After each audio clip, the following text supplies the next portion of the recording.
So this leads us to a question about how to teach grammar, and this is a fraught topic, which exercises lots of different people.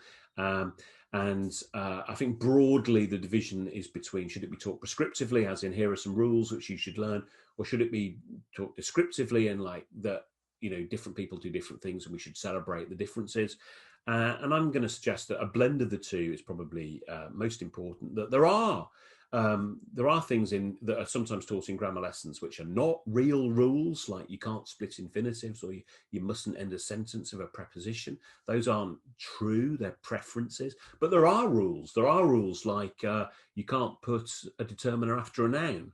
And we know those are rules, or we know those are real because no native English speaker ever does it. So if no English speaker does it, then it's probably worth thinking about whether it's a rule or not, and thinking about why. But other things, it's worth thinking about stylistic choices.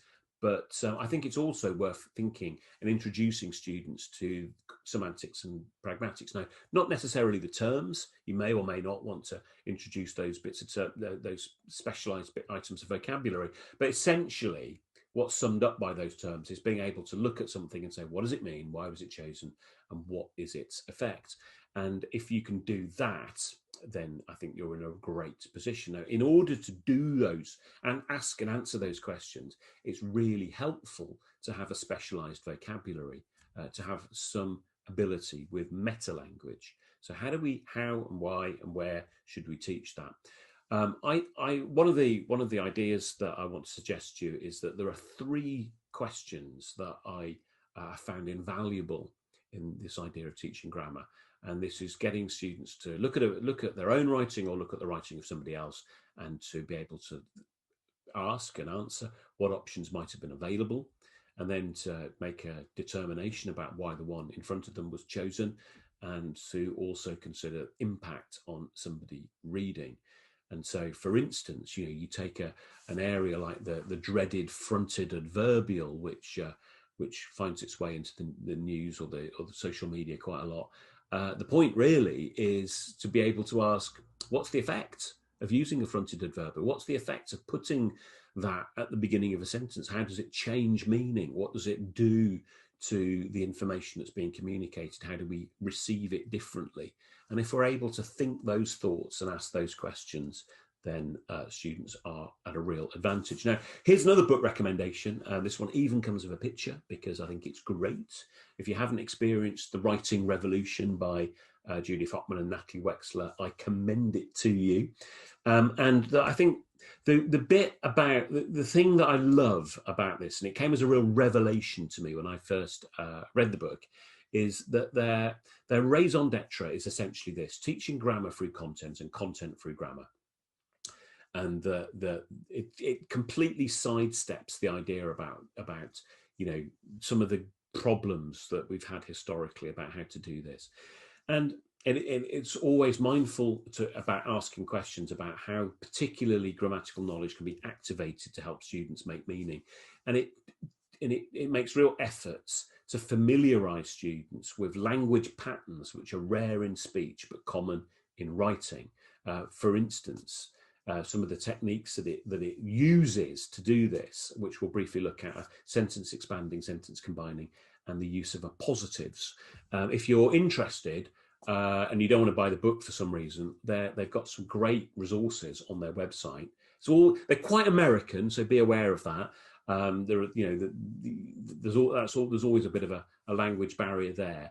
But there's some lovely stuff. There's some work on one of Malala Yousafzai's speeches. There's a lovely resources around Amanda Gorman's poem that she read out at Biden's inauguration, and various other things for a whole range of different age groups of students. So I'm just going to talk to you about some of their techniques. For the first one, sentence expanding, and it uses these 3 conjunctions in order to expand students' ability to think about subject content. So the whole point of these exercises is that they are embedded in the content that you are wanting students to learn about. And the grammatical teaching is almost done by stealth, but it enables and gives you practice at sentence level mastery. And that idea of sentence level mastery is something I'm going to come back to. But being able to write really good sentences, I think, should be relatively clear, is a solid basis for being able to write well.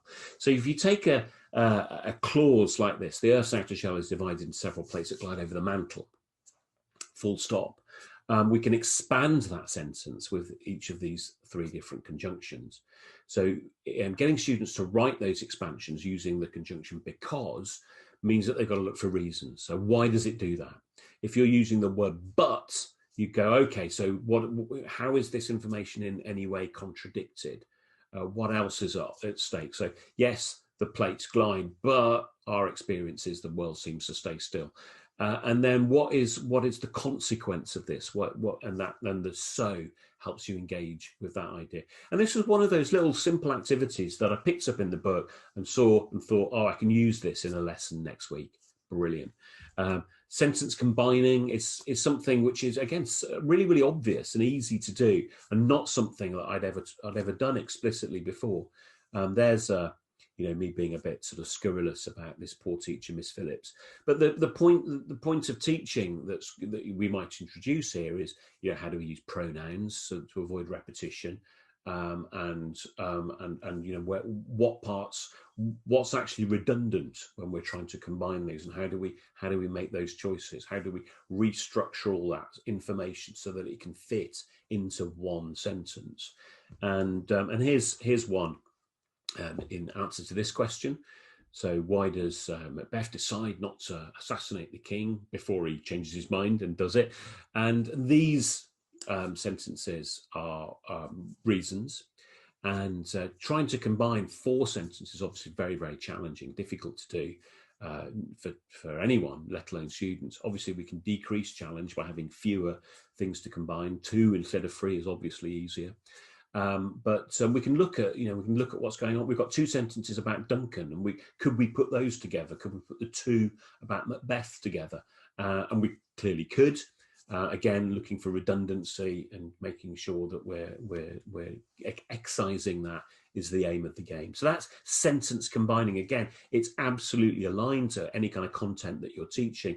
And what students are doing is, 1, they're getting practice at writing good quality sentences, which that's all they're doing. They're writing sentences, and which are very easy to give feedback on because they don't have tons of other stuff that they've written, and they're also thinking deeply about the content that they're learning about. So that dual advantage. The appositive is an expanded noun phrase, an additional noun or noun phrase. So there's the first sentence from Christmas Carol, and we've got once upon a time followed by 2 appositives, 2 noun phrases, which adds to the idea of the time that Scrooge is sitting busy in his counting house. So if you take Macbeth, either the play or the character, I'm sure immediately some appositives that you could substitute for Macbeth might spring to mind relatively quickly. Here's some that you could use. And similarly, if you're thinking about Scrooge, some appositives that you could use to describe Scrooge, I'm sure wouldn't take long to come to mind. Here's my little list. And the point here is that we're introducing students to something which is relatively rare. We don't use appositives in speech, but they're used in written text all of the time. And by playing with them and becoming familiar with them, and by practicing writing sentences containing them, then they will master that idea, ideally, and become better at it, whilst also thinking carefully and closely about the subject content that we want them to be studying.